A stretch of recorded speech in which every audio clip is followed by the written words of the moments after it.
This is Sarah, and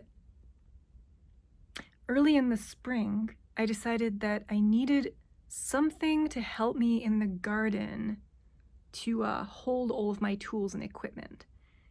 And I got to thinking that since there are tool belts and the like that, hold shop equipment and stuff, I could make a gardening belt. I happen to have these bags of old clothes sitting next to the front door that were meant to go to Goodwill, and it never happened, so they've just been sitting there. They're still there. And I decided to use this thing to source some fabric. So some of these clothes, I am getting a second life out of them, and that makes me happy. One of my favorite things that I did was reuse a shopping bag that Mark and I acquired during our residency in Linz last fall. And it has all these lovely, garden-related or vegetable produce. There we go. It has these wonderful produce-related words in German all over it. So I could kind of repurpose this fabric, making those words framed front and center. So they live on. It also gave me an excuse to use the sewing machine, or, start using the sewing machine again. So I actually went into the outside garage and dragged it into our lab and started playing with all of its different functions, and it has a bunch of really cool embroidery features that I wasn't aware of. One of them being like little leaf vines. So I was able to completely graffiti all of my fabric with tiny little like stitched leaves, because they make me happy, because tomatoes are vine plants, they're nightshades. So my strategy for making my gardening belt involved creating individual little widgets, little pockets, pouches, purses that would slide onto a belt, and then I could just put them wherever I needed them on that particular day.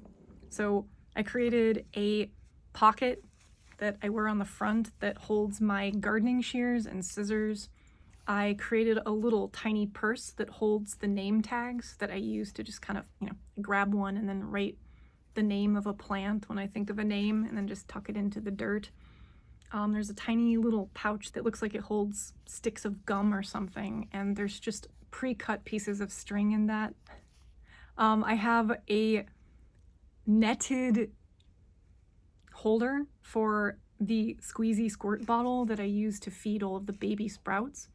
It's always nice to have like a feeding bottle on hand whenever I see something that's just a little bit drier than I think is good.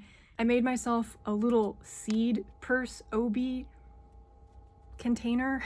This particular little pouch is going to store all of the seeds that I've accumulated, either from Mother Sprinkles, her offspring, or from my friends who are also gardeners, and some of the seeds that I've ordered from the internet of heirloom varieties of things.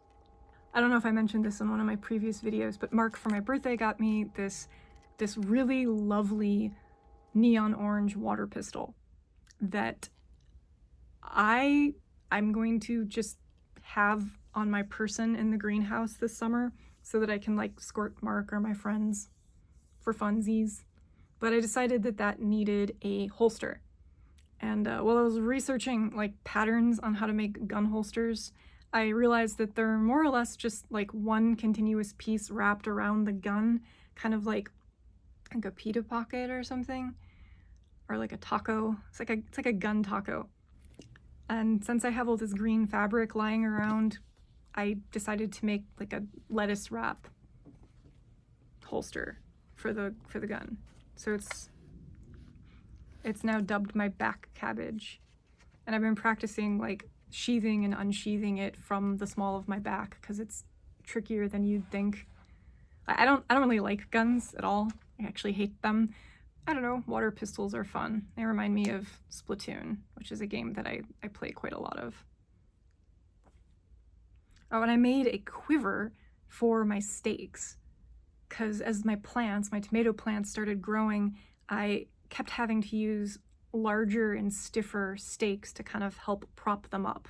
I went from shish kebab sticks to chopsticks to big branches of bamboo and I needed a place to kind of store those so that I had them on my person, and I thought that, I don't know, having a quiver would be kind of a neat idea. Oh, and I added fringe to everything, because I learned also this spring how to macrame fringe. And I made some to go, I don't know, use as trim on my gardening belt to match the fringe that I put on my rubber boots, my gardening boots. So I match. It's been a good project. I'm glad I did it. It got me using the sewing machine again. It had me researching how to create holsters and purses and the like. I made a quiver. I made a bunch of stuff to help me have a better gardening experience. And I kind of feel like a well-equipped battle gardener. But yeah, until my next video, keep making awesome stuff out there, and thank you for watching.